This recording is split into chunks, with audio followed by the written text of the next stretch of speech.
system here. That's all right. Here we are. We're back right here. Let me check a couple little things here. Check some boxes and make sure everything is going to go great. Well, I'm Jerry McKee. Welcome to Prime Time. We got a special guest for you today, and you probably heard him a while back, but you didn't quite see him much, but you just kind of heard of him. And when we're doing some trivia and music and stuff like that, it's like almost a battle of the wits there a little bit with him and Brian.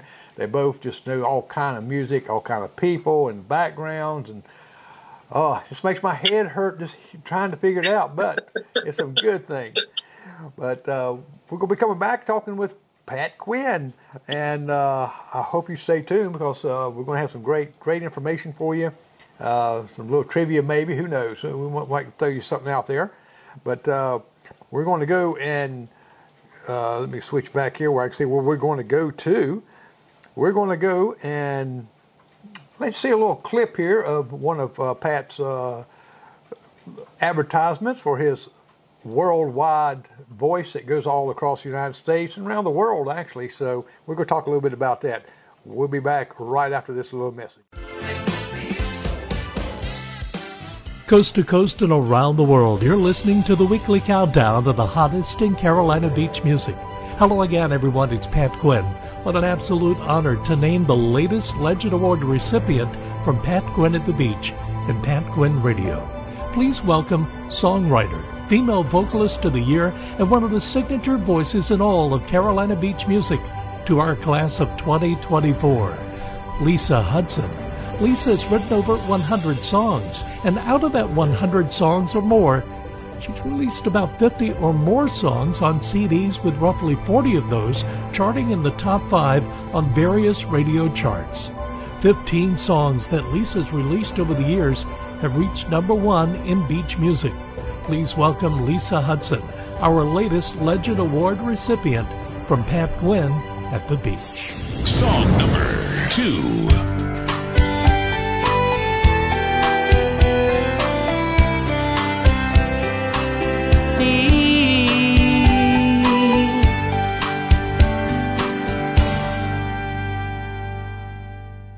And now, the #1 song.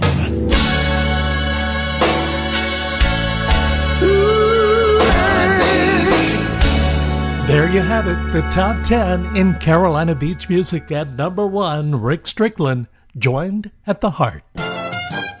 Coast to coast, it's Pat Gwynn's Beach Music Countdown. All right, here we are. Whoops, I got to go back here. I've got to do something wrong here. Pat, how you doing? I'm doing real well. Hope you are. I'm doing great. I've got to get with my wife here in a minute here to see how our everything's going here. I'm just going to move around just a little bit, and I want to get this out of here too. How's the traffic in Buffalo? Well, the traffic in Buffalo, as you know, is great. The only traffic we have in Buffalo is the ducks that's going across the street. Remember I thought it was everyone trying to get into Midway. Well, that they are on each end, but do you remember the ducks? Yes, sir. Yeah, and they're at the Buffalo Pond. Yes, yeah. and people really don't realize that that these ducks, that you got one big duck comes out and almost like stops traffic while the other little ducks go across. And and I don't know why they haven't put duck crossing signs up. Now we got deer crossing signs everywhere. Yeah. We got dog crossings. We've got all these crossings, but we don't have a duck crossing. It's hard to imagine. Hey, I gotta take a I don't know why they don't. I gotta do a GoFundMe page for the ducks. Let's do it. We'll put it on the air this week. There you go. That'd be great. Well, how are you and Miss Edna doing? We are doing great, and I know you and your wife is doing great, but you better not put her on now because we are live, and she will hang you. Oh yeah, she has left the building. Left the building, yeah. Well, mine's down in the other room and shut the door. She was smart. Well, she does pop out if I say something wrong or something goes wrong here. She will pop out and say, something's wrong. And she got that panic look in her eyes, and I'm sitting here, okay, let me push a button or two. Because usually... Yeah, I I get the school teacher stare from Denise when I know that I've done something wrong. I just get the look. She doesn't have to say anything. Yeah. And I just melt. Well, I think all women have that because Edna's got that look. Her children told me about that look, and now that look scares all of us. So how's your day been today? It's pretty hectic. People think that. How is life in Union? What's going on there? Well, it's same old, just regular old Union, and things are kind of growing a little bit. That's good. Now, Pat, you being a syndicated DJ, and a lot of people don't realize sometimes what that is, and you actually, your voice and you are around the world, actually. Right. I mean, you're in all different places now. You got some radio DJs that just cater to the surrounding counties, and that's pretty well it. But you go way beyond that.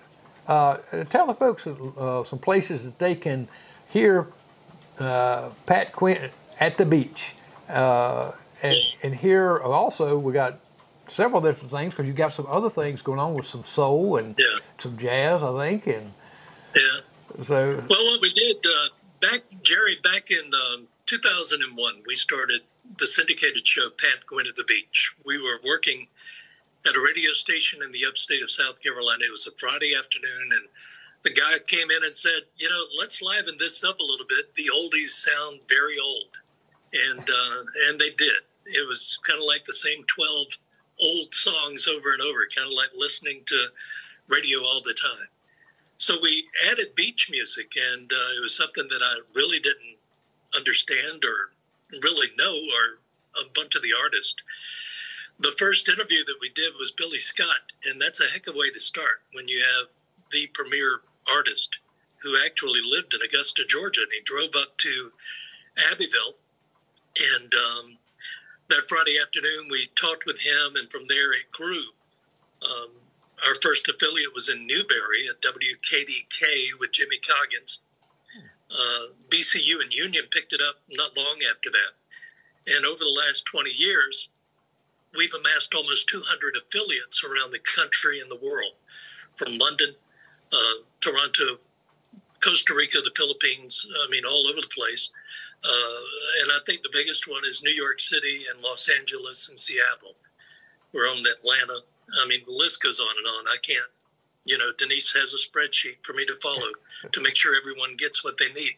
But we created the beach music show, and then we had a guy by the name of Chuck Matthews that is the host of Greatest Hits USA out of Cleveland's Rock and Roll Hall of Fame.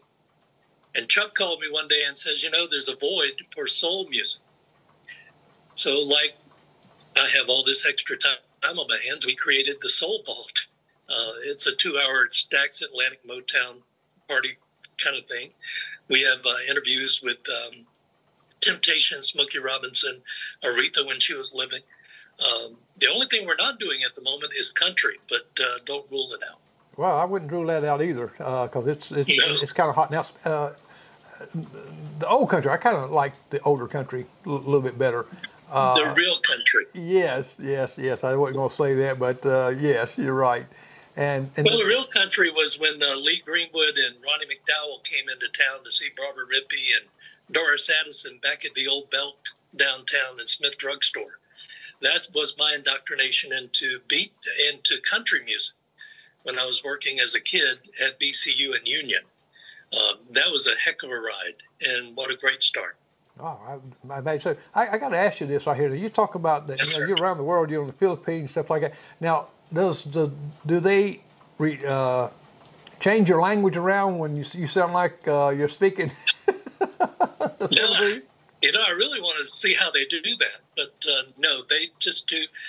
Sometimes I'll get this note: who's the American guy, or who's the guy over in the USA that's doing this show in London? Because I'm sure I stand out quite well. But we're on 4 or 5 stations in London and the UK, Berkshire, and some others with beach music of all things. And they have the Soul Vault. We created a show called The Golden Hour, which brings up the 70s and 80s, the iconic music of the 70s and 80s. We've had interviews with Ron Dante of the Archies, if you remember him. Oh, yes. John Waite, Missing You.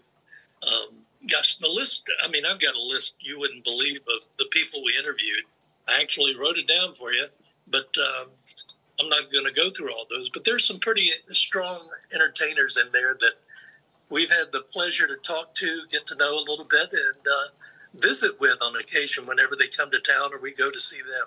I think that's the exciting part about what you do is getting to meet some of these artists and you know, and people really they're down to earth people. I mean, they've got a great story to tell, and I can imagine some of your interviews there asking them, you know, how they got their start, and because a lot of young people or a lot of people getting into music.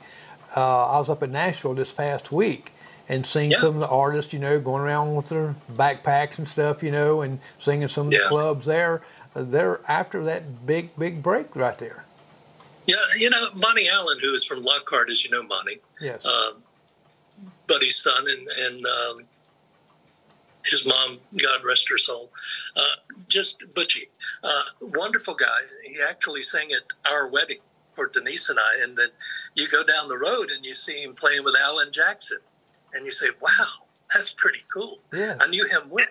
And, you know, we've interviewed people like Sam Phillips that was at Sun Records, Joe Esposito, Mike Love of the Beach Boys, I mean, Bill Champlin of Chicago. To get to know those guys and hear the inside story of how they started. And, you know, as a minister, you know it's a God-given talent. And I've always referred to music as, especially for a songwriter, when you sit down on Thursday, Friday, or even Monday afternoon to start writing your sermon, there are thoughts that are going on that you're trying to convey, and you can't really put them on paper. But when you have the talent, the God-given talent, to write music before anyone's ever heard it, that to me is beyond a miracle. To take something, put it on paper, put it out, and, you know, you put your soul out there for everyone to judge. You don't realize that. When you stand in the pulpit, people are listening. What did Jerry say? Well, you know, at least you we're just, hoping they are. yeah, you grasp onto it and say, man, that's kind of a miracle that they have that spunk to go out and do those things. Right. And, you know, and some of your artists there, and I've interviewed some, but not no big name ones like you have there, a lot of their songs that they write, it tells a story, something in there that they've either observed or saw, or maybe someone wrote a song and said, hey, can you really look at this and try to and see if you want to produce it? Yeah. You know, we had a great opportunity in Greenwood.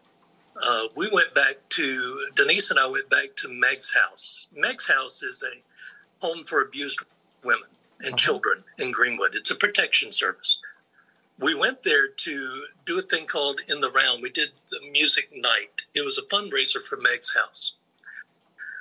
When I got there, unbeknownst to me, you don't ask where Meg's house is. Police will put you against a car and ask you why you want to know. So I found that out the hard way. But you remember Alice Hodges? She's from Union. She and I went to school together. She's a very dear friend, wonderful lady. She runs the program there. And on this particular night, I was blessed beyond measure to meet a guy by the name of Kim Williams. Kim Williams had been burned immensely. I mean, unrecognizable. He wrote the song 3 Wooden Crosses for Randy Travis. That is a great song. It is one of the best. And he told the story about how it came about and so forth. And to sit and listen to it, I get chills now just thinking about the stories that we've heard over the years. And, you know, those are treasures. Right. And to me, doing these radio shows, if you don't record them, they're going to be lost forever. Right. Don Wise, who played with Delbert McClinton forever, he told me once, he said, Pat, once I blow that horn, that note's gone forever. I can't bring it back. Wow. Well, you know, 3 Crosses talk about there, it took me several times to listen to that song to see who he is talking about kind of at the end, how he played in to that story. And Yes, sir. and towards the end, I said, wow, he is the son of the prostitute that changed her life. And That's right. And you're right, that was just a fantastic story. So you got to hear from the guy that wrote it. Yeah. Man, that is so cool, because you know, you're hearing it from this guy that wrote it, and his feelings. Because you can read something, but if you write it and you're telling about it, you put your feelings into it. Absolutely. Oh. And we sit down. We sit down with those artists, and a lot of them just break out into, for a better word, into emotional fit, because it triggers things that made them put it on paper. Right. You can look back. I remember my career started in Union, as you know, at BC with Ed Osborne and all those guys. And to move on from there to different radio stations and larger markets, you meet other people. And we went to Atlanta one night, underground Atlanta, to see Mark Colley. Mark Colley's an incredible guitarist and country singer. He was started in Nashville. The series on, I believe, is HBO or show. But I'm being corrected, on Nashville Paramount. And to hear the stories behind what happened to get him to where he is. Even The Man in the Moon is Crying. That song, if you ever listen to the lyrics to it, it'll change your life a little bit, because it makes you realize who and what in life. I look back at Charles Pope of the Tams. His brother Joe hustled. They hustled in Augusta, Georgia. They learned to harmonize under the street lamps on Broad Street in Augusta.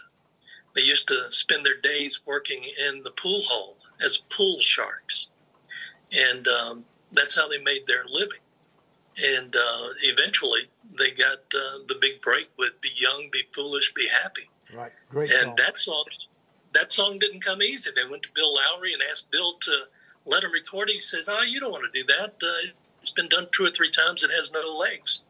But they put their own spin to it, and they made it very historic. Right. I just played it. I was playing some music on my back porch and broadcasting out to the neighborhood like I do sometimes. And that's one of my favorite songs I play. Yeah. And my sister loves your concerts. Yeah, he blows out. It's kind of funny how sometimes I get a message up there, hey, can you play this? You don't even know anybody's listening, but Oh, that's awesome. But it's fun to play, and I love music, but I have to work. You work in music, so you really you probably have a job, and I don't want to say that it's not a hard work, because it is. You're trying to. It's a lot of. Because you're broadcasting all over the place. You got to prepare things. You got to get yourself prepared, and it's not easy to talk to yourself, is it? One of the biggest things that I think you can be anyone you want to be when you go in that room.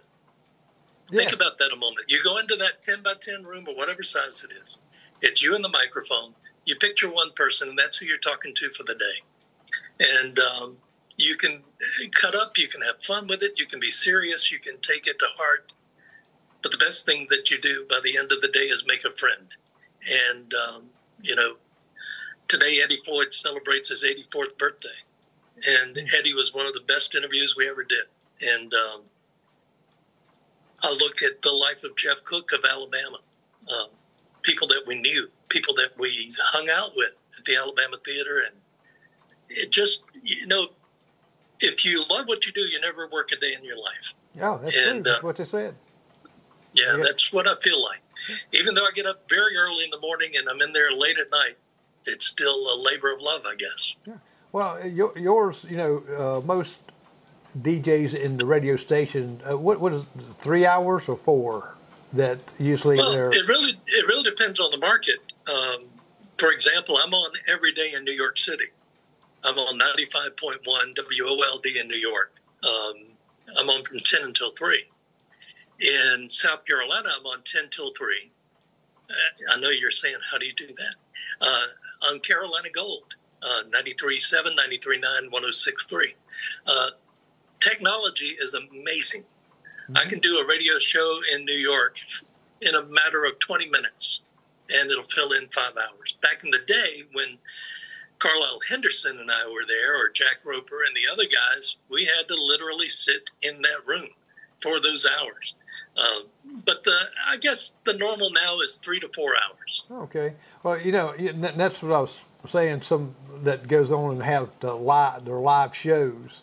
Yes, sir. And they're on there. If I'm not mistaken, they go anywhere from 3 to 4 hours. Because I used to DJ at a country western station years ago, and yes, sir. Here I am in this little box, and sometimes if you let your head think about, say, well, who am I talking to? Who is this right here? You start getting stuttered. Yeah, you get a little panic. You're right. Because and then you realize that you don't have, right as the song is ending, you don't realize over there that turntable is empty. Then you have to really focus and get that queued up real quickly. Yeah, and you had 2 or 3 turntables here that you spin it to where you can hear it, and where you got right there at it. They started up without any drag. Yes, sir. And then you got there was no needle burn on the front of it. Yeah, then you got all these tapes in front of you. It's got commercials on them. Oh, yeah. That you got to slide in there. And if you're 10 seconds late, you done lost a lot of money, didn't you? Well, you lost a lot of money, and you made your program director or your boss mad because you took money out of his pocket. One of the sweetest people on earth is Barbara Rippey here in Union. Barbara was kind of like a mentor to me, she and Bobby. I remember one morning that I just had been promoted to morning guy there at the radio station, and I had one of the worst colds on earth. I mean, I sounded like Clarence Frogmore Henry. I couldn't clear it to save my life. And here comes Barbara, microphone's on. It's Barbara. She opens the door, walks in, sits it down, says, "Take this." She was tired of hearing it. So here comes the direct sorrel, the Gatorade and everything. And she's a wonderful lady. Well, to the moon and back, as she says. And that is the greatest thing about a small town and small town radio. Absolutely. Is that people just wave at you, walk in. I mean, you're sitting right there on the sidewalk, just about behind the glass, and like you said, Barbara just comes walking in, and you might have somebody come off straight and just pop the door up and say, "Hey," and Joe Moore used to do that every day from the hair shop. Yeah, and say that is the great things about being a insight DJ. And it is. I know me growing up like that, DJs would come out and promote a movie or something like at the theater and set up, like when Grease come out, it was a big thing. Yes, sir. They got playing Grease, people was out there dancing and stuff like that. And to me, the DJs, they celebrity. They were a bigger celebrity than the artists they played. Yeah, they became that way after a while. Yeah, look at the Coffee Sipper. Yeah. And he became extremely well known there. And my friend Jack Roper, who just retired from TV7 WSPA after 39 years. I mean, household name. And everyone loves him. I mean, Jack couldn't do wrong, except some days. But when his magic goes bad.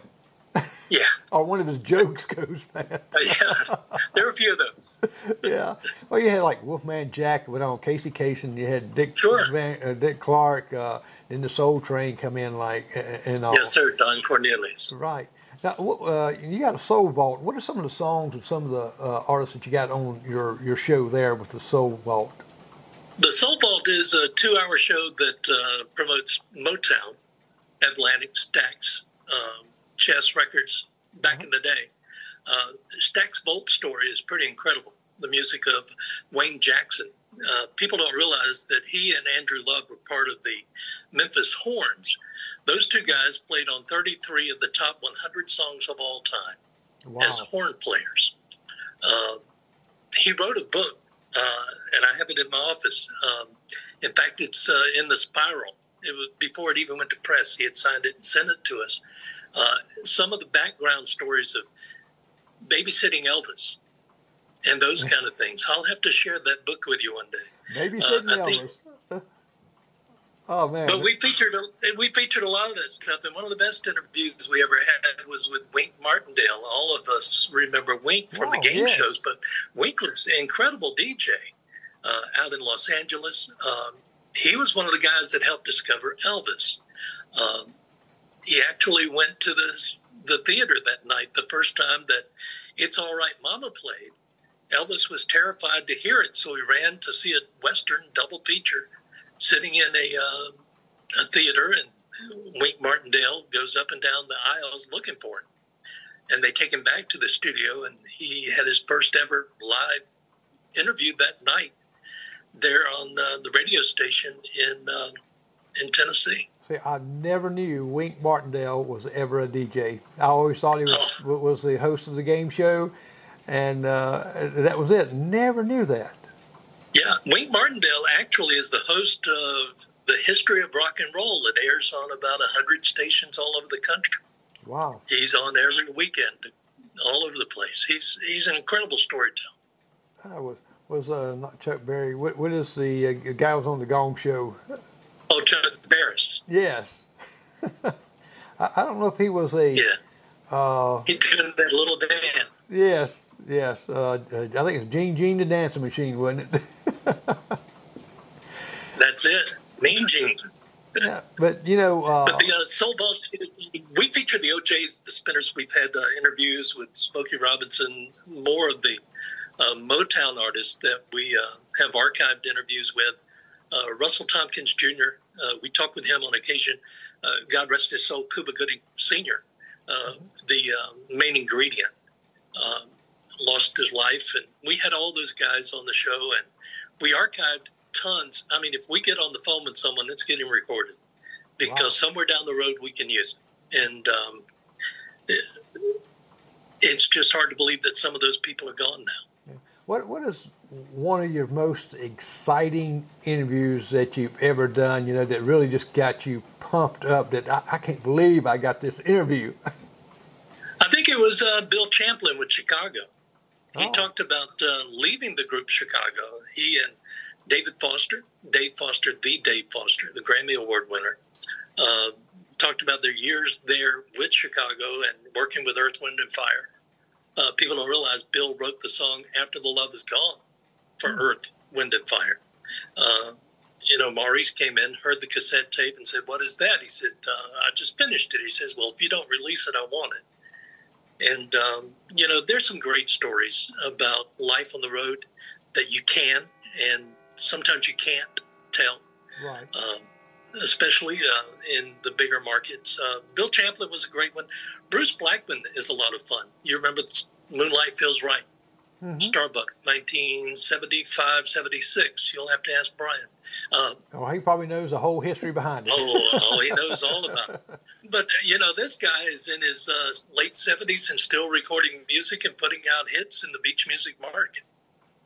So those kind of guys are fun to talk to. John Waite, Lenny Williams at the Tower of Power. I think the funniest story I ever heard was Billy Vera talking about sending At This Moment to Clive Davis, the Clive Davis. Oh, okay. Clive turned it down. He said, "I appreciate your effort, but that song, no, it's not good."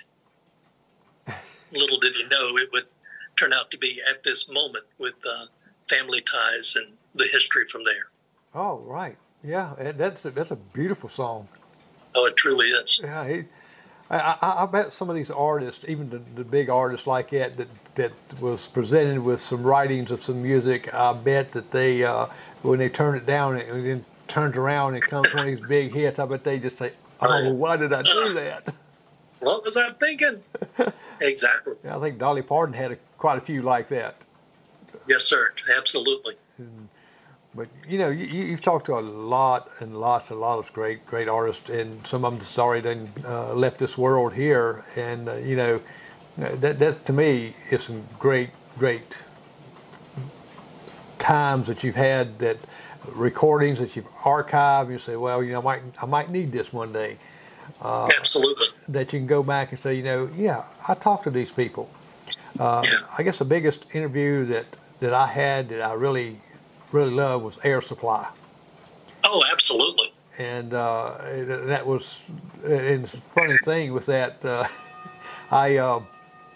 is that Care Winds, they come there to play, and I Yes, sir. set up through the management team to do an interview with them, and I had to park, it seemed like 2 miles away, and I was a little hefty too back then, and so I got all my equipment set up, and you used VHS, so it wasn't no digital, and I opened it up, and I left my VHS tape in the car. I had to hurry and run and get it and run back. The time I got back, I was sweating. I was going out of breath. They thought it was funny. Absolutely. But you'll never forget it, will you? No, I didn't think it was funny. But Not at that time. But you have moments like that, don't you? Oh, you do. Yeah. Many a times. I remember we had Jesse Peck of the Spinners not long ago, was in North Myrtle Beach. We had him at State Theater, New Jersey, and I do a lot of the commercials for State Theater, New Jersey, and that's another part of what I do. And oftentimes I get to interview the people that are coming through there. And Jesse is the bass singer for the Spinners. And you talk about embarrassed. He called for the interview, and of course, we had a computer that wasn't working. So it was, hey, it was like, Jesse, please forgive me. I'll call you right back. No problem. 5 attempts. He was very, very patient. Thank God. And we got one of the best interviews ever, talking about how he joined the Spinners, how their legacy continues. And it was right before Harvey passed away, actually, a couple of months back. And he talks about, the music of keeping the music alive is a challenge. Everyone, it's a microwave world. I look at my 4-year-old granddaughter, Raylan, and she's singing Taylor Swift songs. And it blows my mind. She knows the lyrics. She can dance just like her. And you think, we got to capture all this, or it's going to be gone. Exactly. So it's a work of love. That's why I like the videos that I do. Sometimes I'll do some crazy ones like that. Last one be dancing on the porch. But sure. But capturing with my grandkids and creating some things with them and getting this, you capture these things that this if you didn't do it, it would go away. It'd just be a memory, your memory, instead of sharing your memory with others. Denise has a philosophy. She keeps saying, we've got to make those memories for the granddaughters. We have 2 granddaughters and another one on the way. So it's, every day you got to make sure it's fully tasted. You got to know that you did something to impact those kids in one way or the other. And hopefully 20, 30, 40 years from now, when I'm gone, they'll remember, hey, Papa was pretty cool. Right. He knew all these people. We had fun. He made me laugh, and I felt safe. That's all I can ask for. Well, you know what? They might be sitting there with maybe their kids. They're watching some kind of documentary on there about some of the rock and roll, some of the beach artists, and some of these big artists like that. They're gonna sit there. My pop right there. He interviewed that person, or he knows that person, and that's right. And it that's right. And that's just gonna make them really. Now you gotta love it. This is a question I got to ask you too. When you first went into DJ, and unfortunately I did this when I should have moved that. I did. Did you have a radio voice that you tried to do in the beginning? I probably did. I think everyone did. You try to be someone that you're not when you first start. I think there are days that I still try to do that. I don't know if I talk like this when I'm talking to Denise or not, but I truly believe that in an odd way, radio saved my life, if that makes sense. Mm-hmm. I started there as a kid in Union, Danny at Hodges Music. Right. Barbara and all those folks kind of took me in. I remember back in the day when a small radio station like WBCU didn't get service from major labels. We had to go across the street and buy it from Jimmy or Tom. Right. So every Thursday or Friday, I would trek over with my list, and she had them ready for me. And it's things like that that stand out when you're growing up. When I was 14, Jack Roper was working doing the mornings. He and Ruth Cole were doing the morning show, I believe. And he was in the production studio on a Saturday, banged on the door, let me in, let me in. 14. He let me in. He said, when you hear Bob Fulton say, this is the Gamecock Network, you press this button, throw this button, and then when he says, at the end of that commercial, you press that button to get Bob back on. Yes, sir. That's how it started. So it was kind of a labor of love. Jack helped me a great deal. Carlisle Henderson would come in. He started the show at 5:36 in the morning, and he would come at 4 and let me go in and play in the studio and try to figure out how to segue records and time them out. One of the best sports guys I've ever heard in my life was Glenn Ivey. He had the furniture store, and then he has storage facilities there now. Gene Riley was a wonderful guy. But Ed Osborne became like a second dad to me. My dad worked with Milliken forever. My grandfather, who many of you may know, was Chester Gwinn, who had Dixie Shoe Shop on Main Street. And it was across the street from Smith Jewelry Store with Al and all those folks. So it's a very close, small town. Everyone knows everyone, and what they don't know, they make up and add a chapter to it. So it's everyone supported each other. It felt like back in the 70s they did anyway. I guess when I was watching the old WKRP Cincinnati, Johnny Fever, he'd always hold his hand up to his ear like that. It said, Johnny Fever. And I thought, so he could hear himself. It would be pretty cool like that. So my first radio station, I think air. What was the other guy? The other guy on Laugh-In used to do that. Gary. Oh yes. Gary Burbank or whatever. Yeah, yes. Laugh-In. Roland. Yes, Martin. sir. Roland Martin Laugh-In. There you go. But he did that so he could hear himself talk, because it becomes an earphone, because your voice bounces into your hand and you can hear it over the music. Right. And you probably still do that, and I do it when we're doing commercials, for taping commercials. Sure. Because you hear it differently. Oh, yeah, absolutely. Then you go back and say, why did I say that? Or I need to enunciate this a little differently, and go back, and you'll do a 30-second commercial. It'll take you an hour. Yeah. Just because you're a perfectionist, and you want, because it's like Don Wise says, once it's out there, it's out there. It's not coming back. Right. And you want to make sure it's, we did the Keepsake Jewelers for you. Right. We wanted to make sure it was perfect. I wanted the people there to be happy with it. I wanted you to be happy with it. Oh, yeah. And hopefully they sold some jewelry. Yeah. And that's what you try to do. Yeah, you try to market it, and you marketing yourself, and you know yourself that you have all these programs and things going in, sure. And you give people opportunity. I know you had recently a sponsorship to go into. Help me with this. Just send it out there just because you had a deadline there to, if you want to become a member or sponsor to. Yeah. So what was that? Freshman. It may have been the Carolina Beach Music Academy Awards. That's what it was. Coming. Yeah. Yeah. The Carolina Beach Music Academy is celebrating its 30th year of promoting Carolina Beach music. Peter and Curtis Carpenter, the founders, along with Billy Scott, God rest Billy's soul. That tradition continues. It is the second Sunday in November at the Alabama Theater. The deadline to join in order to nominate Jerry McKee for his radio program, Prime Time, would be July the 1st. So if you want to join, go to cami.org.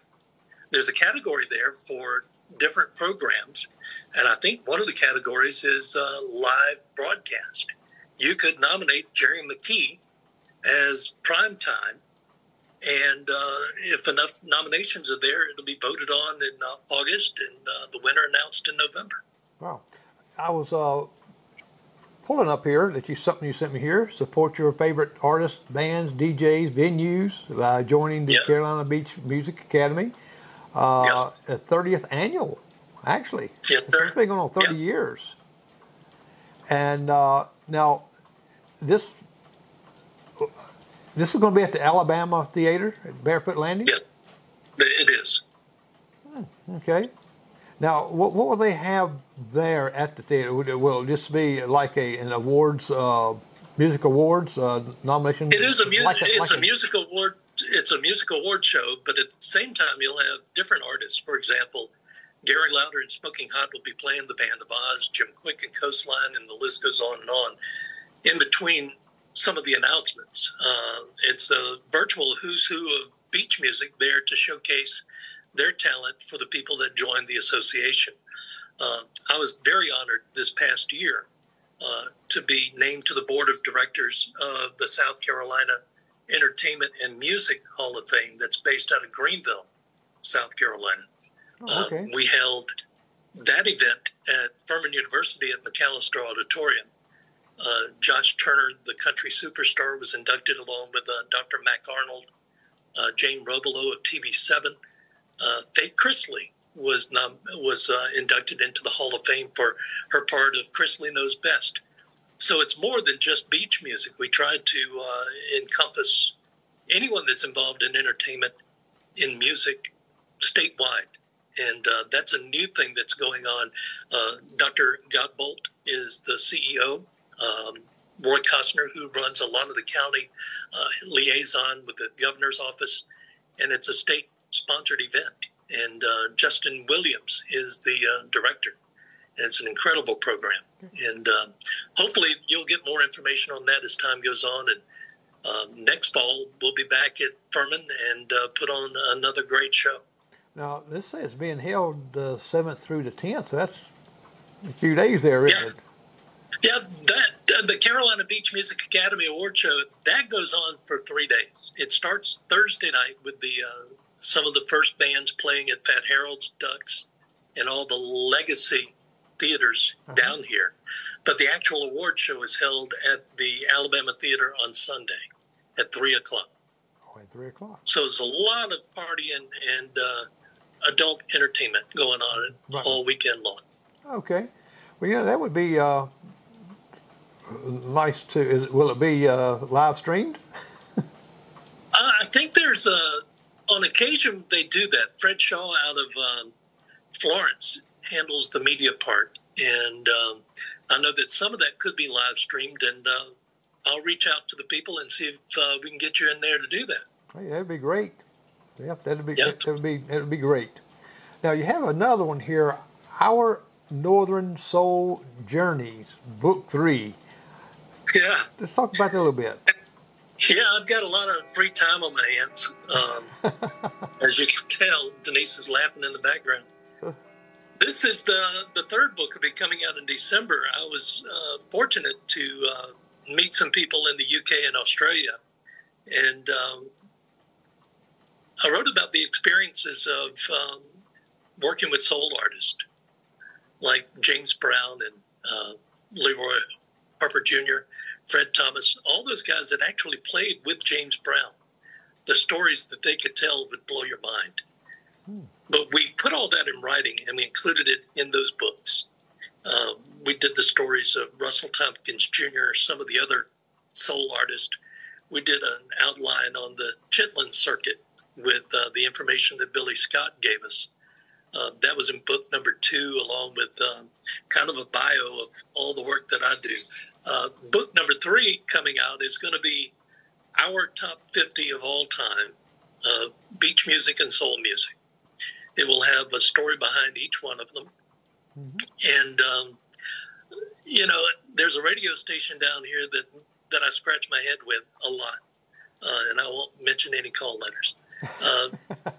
But think about this. If you're the beach music station and you list Otis Redding's Dock of the Bay as the number 100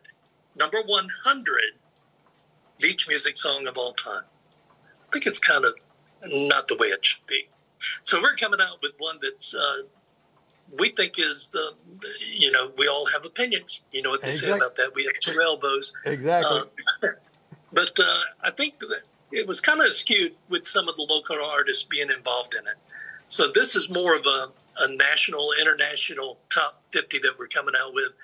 It will actually air, the actual broadcast will be July 4th weekend. And you'll hear it on Union Station, WBCU, think Sunday night at 6 is when Daniel runs it. So you'll be able to hear that, hear some of the artists talk about the different songs. And in that, we're going to take all that content, put it in book number 3, along with some other pretty cool things that we're putting in there. So book number 3 is on the way. Now, can people purchase the merchandise? Oh, yeah. It's, the book number 2 went to number 2 on Amazon in the UK and Australia, which is pretty incredible. It's Our Soul Music Journey. John Warren is the lead writer in it. In fact, he's the one that paid for all the publishing, so he gets his name on the book. He can keep it there. I don't want to pay for it. Yeah, I'll as soon as we get that done, I'll shoot you the note and let you know how to get it. Yeah, sure. In fact, I'm sure that you and Miss Edna will be mentioned in it. You know, what I'm looking at here, it looked like the CD. I'm saying, well, is this on CD or is it on? But I think this is. I see now the center is even the. Yeah. A lot of people, younger folks, won't even know what that center is. The old 45 RPM and the little plug that you put in there. They wouldn't know that. Yeah, because they don't understand that the albums had a tiny hole, and that tiny hole and that other one and had a bigger hole in the 45s. Yep.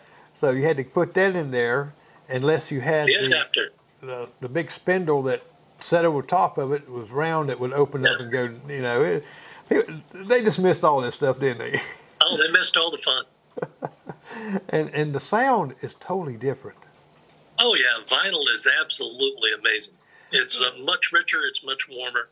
And there's nothing like hearing the crackling of the start of a song after it's cue burned and you've worn it out.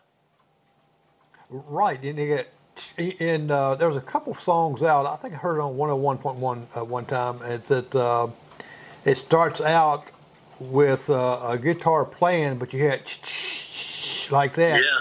And it's playing, and all of a sudden, the other guitar comes in. If you got stereo, you're hearing that one like this, and it's cracking a little bit, and all of a sudden that comes in. It's like, whoa. I mean, all the channels change, yeah. Yeah, it's great. They don't understand any of that anymore. No, and I've got a stereo system in here that's got the turntable that goes through the Bose speakers and all that right there, and it plays all that. And what you need to do is get one of your old Styx albums and listen to that. That has about 4 different channels that'll blow your mind the way they switch back and forth. Yeah, and it goes from one speaker to the other. Yeah. Yes, sir. Yeah, you just can't beat the sound from back then. No, not at all. That's just an incredible difference in that. Totally agree. And I know when we was up in Nashville and went into the museum there, they had a lot of different older artists playing, from Ernest Tubb and all this right here playing, and even that sound was different than you get into the 60s and 70s and 80s. Sure. So, but there was only one Conway Twitty. Yes, that's it. Or Ricky Skaggs. I believe each decade had their one signature artist, and I think those were 2 of the greatest. Yeah, I put my speakers real loud on, and Edna was coming in right when she opened the door. I turned Conway on and says, "Hello, darling." I think she jumped about 3 feet. She wasn't expecting that. Well, I'm sure she wasn't. And where can people find you as far as they want to say, hey, I want to go to Pat Gwinn's Facebook page. I want to go to his website, because I know you have all your different times and music schedules and stuff like that. People can listen to this. Well, there's a big list at patgwinnradio.com. That's where all the affiliates are listed. Our sponsors are listed. We're working with a former drummer of Three Dog Night to promote a program that he's doing. And Jerry, I think you may find this to be kind of a heartwarming thing. He left the music industry to start a thing called the Awareness Foundation, innercityslickers.com. It's a huge ranch out in Texas. Here's the former drummer of Three Dog Night, had it made, all the money he needed, all the fame he needed, gave it all up to help kids that were in trouble. And so we're partnering with them, and you'll see a lot more of that. There'll be a blurb on that on our Facebook page here in the next few days. But to find our schedules, we post them pretty regularly all day, and I'm sure that some people block us because they get tired of seeing what we do. But we're on in Union every Sunday afternoon, either at 1 or at 6, depending on the Braves and the rain. Right. And we're on in Northeast Georgia, Atlanta. I mean, the list is all there, and we're on every day. If you want to hear us every day on Carolina Gold, you know, Jerry, between me and you and Denise can't hear me right now, so I'm thinking about restarting Cool Winds Radio.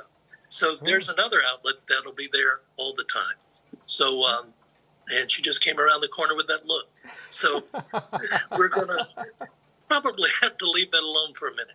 But I appreciate everything. And, you know, I love playing the music. I love hearing from the fans. And it was kind of cool this past week. I think it's 3 weeks now. I had a birthday. I turned 64 in May. Right, I got so a postcard. Yeah, I'm still a kid. Got a postcard and a birthday card from a listener in New Jersey. I got a Father's Day card from someone in New York. I mean, it's cool to have people that think they know you. Right. And when you go into their home, it's like Johnny Carson says, you get to go into someone's home all the time.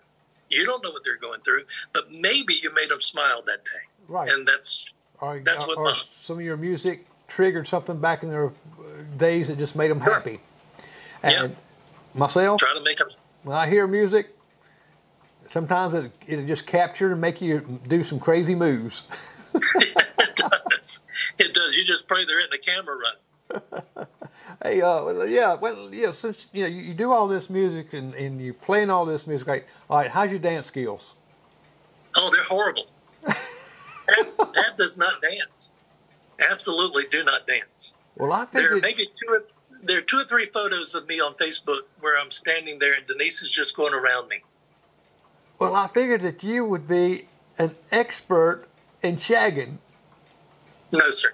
Not at all. Now, sir. Does Denise, does she dance? Oh, Denise was in Joffrey Ballet. I mean, all of it. Jacob's Ballet. Wow. She's a nationally known dancer. I mean, they won a national championship with jazz and all kind of stuff. And Denise took dance at Lander University, and it was frowned upon at Erskine, but she still did it. But she's an incredible dancer, and people come up and ask her to dance, and I say, please, please, please. Well, she should have taught you how to dance. Yeah, you can take that horse to water. You can't make him drink. Can't make him dance, huh? That's right. Yeah, I've done a few that I called it dancing, but other people differently. Some people thought you had Tourette's. That's it. Yeah, yeah, but it was. But it's fun when your foot starts tapping. Whenever you hear music, all of a sudden it's almost like you got a nerve in your legs. Here it comes. Here we go. Hold me back. Well, see, if you can't dance, how's your singing, Pat? I don't sing. I sang. The last time I sang in public was at my wedding. I sang "The Wind Beneath My Wings" to Denise at our wedding, and that was 30 plus years ago. And that's the last time I've ever sang in public. Well, I've sang some, but I also sung to my wife at our wedding. Did you? Yes. What did you sing? Do you remember? Yes. We could be. It's a religious song. I'll be there. I'll be there. Yes. Wonderful. And so I sung that to her. And incredible. I will be here. She just opened the door. Oh, she corrected you. Corrected me on it. Absolutely.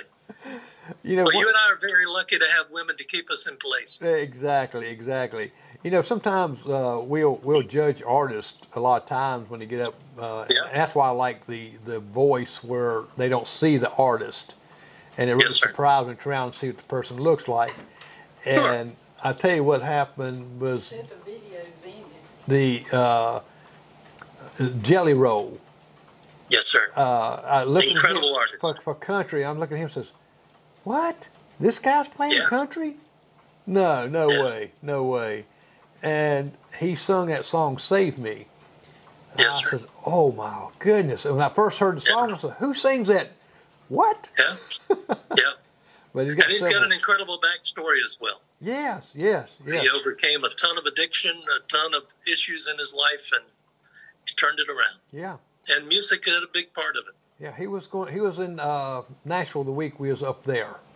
Oh, great. Didn't get to see him, but he was up there during that time. So. That's great. Well, Pat, we're right here to getting close to the top of the hour right here.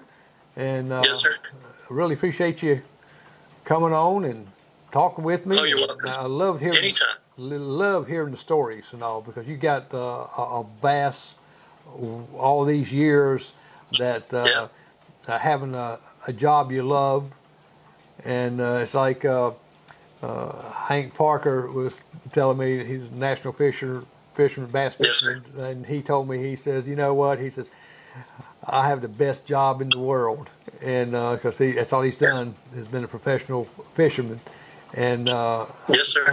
I kind of think, I says, well, where you go when you're on vacation? Fish. Yeah, you know? Exactly. So I don't go fishing. The best job in the world, and it's just like you There have you there, go.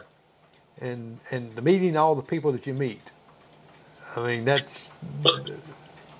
Do you get your picture taken with them when you meet them in person? Yeah, we've got a few. We got a few archived. There's one on my Facebook page today with Eddie Floyd. Right. Yep. You remember him with Knock on Wood? Yep. Stax artist. Yeah, we've got a ton of them. Jeff Cook of Alabama and many, many more. Yeah, do you ever ask them, some of these artists, it's like the Three Dog Night, ask them how they got Yes, their sir. name? I'm sorry? How like Three Dog Night, how did they come up with that name? Oh, Three Dog Night. That's a term used for a very cold night. You need 3 dogs to keep you warm. Yeah. Yeah. To lay across the bottom of the bed or whatever. That's what they used to do years ago when they struck up the fire, and they got the dogs come in and have them lay down there, and they kept them warm. That's it. John Cafferty and the Beaver Brown Band. Yep. They got their name.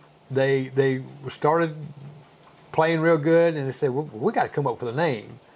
So they closed themselves up in the garage, and they was thinking, said, what are we going to call our name? And they happened to look over on the shelf, and there was a can of paint called Beaver Brown. Oh, wow. So they said, let's name it that, John Cafferty and the Beaver Brown Band. Do you know the story behind Too Much Sylvia? No. I'll leave you with this one. Too Much Sylvia is a group that's based out of Charlotte. 2 of the lead members are former members of Sugar Creek. If you remember Sugar Creek, they went all the way to number 2 on Ed McMahon's Star Search. Turns out that Don and Rick and Eddie and the other player all knew this girl, Sylvia, all too well. They all dated her at one time or another. And one of them said, well, that's just Too Much Sylvia. Wow. That's how the band got its name. My goodness. And all of them dated her. Yes, sir. Well, Pat, enjoyed having you on my show, and we'll be keeping you in our prayers to keep going strong. Thank you, my friend. And we'll talk about that cool winds. We'll do it. Give my love to my little sister if you see her down there. I will definitely tell her. You have a great night, okay?